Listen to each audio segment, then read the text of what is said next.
সংবাদে আপনাকে স্বাগতম। শুরুতেই সংবাদ শিরোনাম, এরপর বিস্তারিত। শুরুতেই জানিয়ে দিব, নেপালকে সব ধরনের সহায়তা দিতে প্রস্তুত বাংলাদেশ। এরপর জানিয়ে দিব নেপাল আরও 2টি বন্যার শঙ্কা। তারপর জানিয়ে দিব নেপালে বন্যা, মৃতের সংখ্যা বেড়ে 332। এবং সবশেষ জানিয়ে দিব নেপালে বন্যা, ভূমিধসে মৃত্যুর সংখ্যা বেড়ে 177, নিখোঁজ 644 পর্যটক।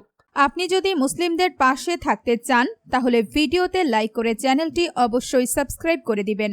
এখন বিস্তারিত।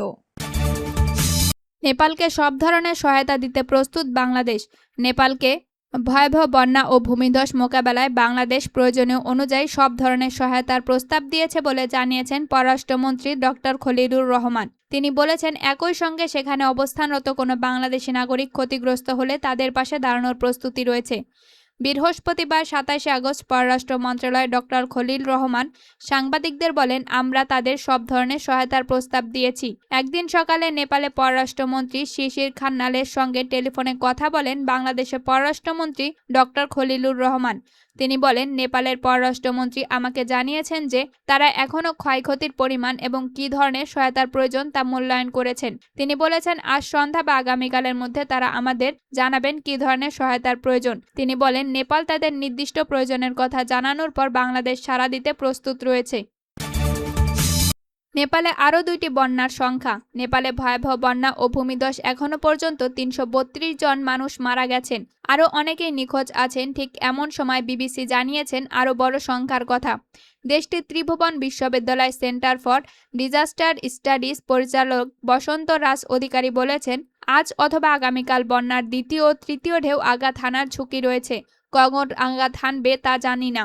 চীন থেকে পরিস্থিতি পর্যবেক্ষণ করেছেন এমন সহকর্মীদের সঙ্গে বিষয়টি নিয়ে আলোচনার অব্যাহত রেখেছেন নেপাল। রাজ অধিকারী বলেন, আপাতত ভারী বৃষ্টিপাত নেই, কিন্তু ভূমিধস ঘটতে পারে। তার মতে, হিমালয় অঞ্চলের প্রাকৃতিক ঝুঁকিগুলো পর্যবেক্ষণ করে আসছেন। এখনের জলবায়ু পরিবর্তন সত্যি ঘটেছে। এই দুর্ঘটনার কথা অনুমান করে গিয়েছিল, কিন্তু নির্দিষ্ট কোনো দিন এমনটি ঘটবে তা জানতেন না তারা। নেপালে বন্যায় মৃতের সংখ্যা বেড়ে 332। নেপালে ভয়াবহ বন্যায় মৃতের সংখ্যা বেড়ে 332 জন দাঁড়িয়েছেন।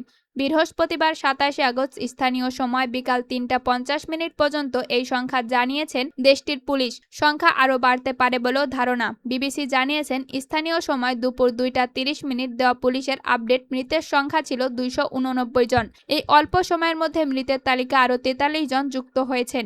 নেপাল তিব্বত সীমান্তে ভয়াবহ আকস্মিক বন্যায় ঘরবাড়ি, সড়ক, সেতু ভেসে গেছে। এখনও 900 জনের বেশি মানুষ নিখোঁজ রয়েছেন। উদ্ধার কাজে নেপালের সেনাবাহিনী, পুলিশ সদস্যরা কাজ করেছেন। দুর্গম এলাকায় হেলিকপ্টার ব্যবহার করে চলছেন উদ্ধার ও ত্রাণ তৎপরতা। নেপালে বন্যায় ভূমিধসে মৃত্যুর সংখ্যা বেড়ে 177, নিখোঁজ 644 পর্যটক। নেপালে ভয়াবহ বন্যা ও ভূমিধসে মৃত্যুর সংখ্যা বেড়ে 177 জন দাঁড়িয়েছেন। দেশটির পুলিশ জানিয়েছেন, দুর্গত বিভিন্ন এলাকা থেকে এখন পর্যন্ত 177টি লাশ উদ্ধার করা হয়েছে। খবর বিবিসি। পুলিশ আরও জানিয়েছেন, 33 জন আহত ব্যক্তির চিকিৎসাধীন রয়েছে। এছাড়াও উদ্ধার ও ত্রাণ কাজ এখন পর্যন্ত 3318 জন পুলিশ সদস্য মোতায়েন করা হয়েছেন বলে উল্লেখ করা হয়েছে প্রতিবেদনে। এদিকে নেপাল ট্যুরিজম বোর্ড জানিয়েছেন, ভয়াবহ ভৌতকাশী নদী বন্যার পর 644 জন পর্যটকের সঙ্গে এখনও যোগাযোগ করা যাচ্ছে না। বোর্ডের মুখপাত্র সুনীল শর্মার তথ্য অনুযায়ী নিখোঁজদের মধ্যে 178 জন ভারতীয় পর্যটক রয়েছে। এছাড়া 127 জন নেপাল এবং 53 জন ইউক্রেন এবং 51 জন মালয়েশিয়া, 65 জন মার্কিন, 35 জন অস্ট্রেলিয়ান এবং 33 জন ব্রিটিশ নাগরিকের খোঁজ পাওয়া যাচ্ছে না।